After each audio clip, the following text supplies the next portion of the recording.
جہاد فرض ہے اس وقت جب بہنوں کی چادریں کھینچی جائیں، جب مسجدوں پر بم گرائے جائیں، جب قرآن جلایا جائے اور تو خاموش رہے۔ تو بتا قیامت کے دن کیا جواب دے گا؟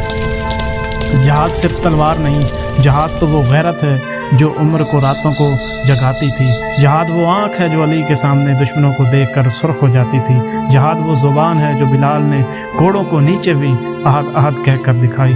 جہاد فیس بک پر پوسٹ ڈالنے کا نام نہیں، یہ اپنے مال، وقت، علم، حتیٰ کہ جان تک قربان کرنے کی پکار ہے۔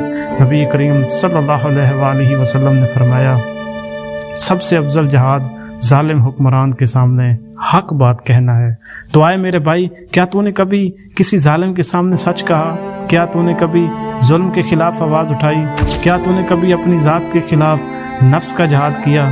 یاد کر، بدر میں 313 مسلمان تھے، مگر آسمان فتح کے جھنڈے لے کر اترا۔